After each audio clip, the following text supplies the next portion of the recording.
Yotox anti-moustique mooy aar mag ak ndaw ci bépp matu-matu yoo am na booy piis ci rido yére ak moustiquaire ak booy diw ci yaram. Val d'Afrique moo leen di may seen journal de la santé.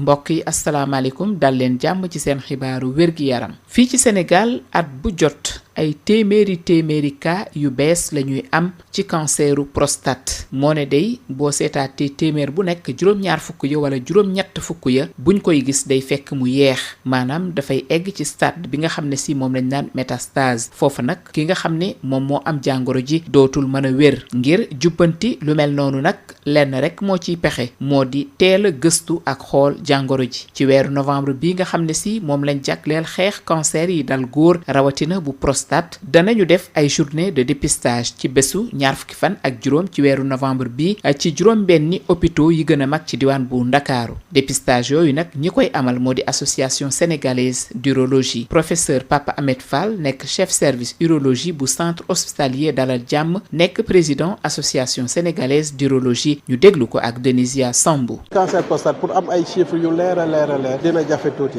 parce que comme niñ koy waxee góor yi duñuy faral di dem seet seen bopp te ba léegi gis nañu ne xëy na soo jëlee téeméeri malade yu am cancer prostate xëy na ci ñooñu dina am ñoo xam ne juróom-ñaar fukk yoo xam ne ñoom xëy na même suñu gisee feebar bi ci ñoom dina fekk mu xaw a avancé te lii gën mooy ñu teel a gis feebar bi nga xam ne suñ ko teelee gis dinañ la mun a faj nga wér du càggeen ne suñ ko yéexee gis aussi duñ la faj mais xëy na faj bi dina gën a jafe dina gën a laaj ay moyens xëy na doo si wér complètement mais dinañu mun a neewal doole feebar bi ba yow di nga si mun a dundaay boo xam ne dina yàgg te dina xaw a gën a oyof ci yow mais nga xam ne faj mu wér mu dañ ak faj boo xam ne dañ lay accompagner xam nga du benn donc nga teel a ñëw nga xam ne léegi ñu ci campagne yu mel nii nag dañuy gën a ñaax nit ñi pour ñu consulter leen. mbokk yi fii la ñuy yem ak yéen ci seen xibaaru wér-gi-yaram jaageen jëf ci déglu bi ba beneen. Yotox anti-moustique mooy aar mag ak ndaw ci bépp matu-matu yoo am na booy piis ci rido yére ak moustiquaire ak booy diw ci yaram. Val d'Afrique moo leen doon may seen journal de la santé. Yotox anti-moustique pour le corps, les vêtements, les rideaux et draps vous protège contre les moustiques chez l'adulte et l'enfant. Val d'Afrique vous offre votre journal de la santé.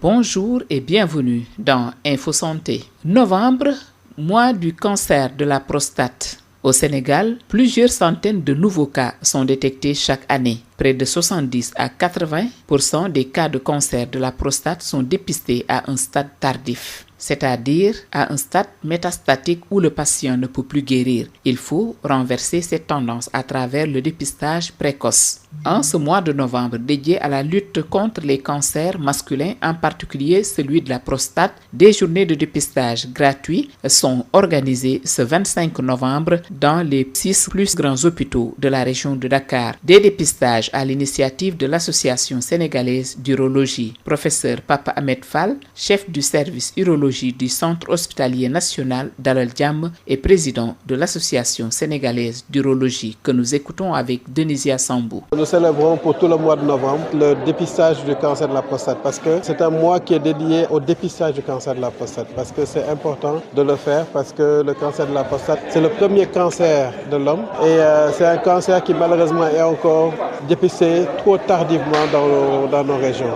Il y a plusieurs centaines de nouveaux cas chaque année et donc l'idéal pour ce cancer-là c'est que le diagnostic soit fait le plus précocement possible parce qu'à ce stade-là, la maladie est curable. Par contre, malheureusement, si on attend que la maladie soit avancée et qu'elle soit à un stade métastatique, la prise en charge est plus onéreuse, ça va coûter plus cher et l'état du malade va être plus atteint que le diagnostic avait été plus précoce. Le 25 novembre prochain, dans les 6 plus grands hôpitaux de Dakar, l'hôpital Dalal Jàmm, l'hôpital général Idrissa Pouye, le centre de santé de Ngor où se trouve le service d'urologie de Le Dantec, provisoirement le temps que Le Dantec soit réouvert, l'hôpital principal, l'hôpital Abass Ndao et l'hôpital de Pikine. Donc dans ces 6 grands hôpitaux, il y aura des campagnes de dépistage gratuits du cancer de la prostate. L'association sénégalaise d'urologie essaie de pousser le maximum de personnes à venir se faire dépister. D'une part, cela permettra de connaître la prévalence réelle de la maladie, mais d'autre part, cela permettra également de prendre en charge de manière précoce les cas de cancer de la prostate pour pouvoir les guérir. Comme cela se fait dans les pays développés, où on a plus de cancers découverts tôt que de cancers découverts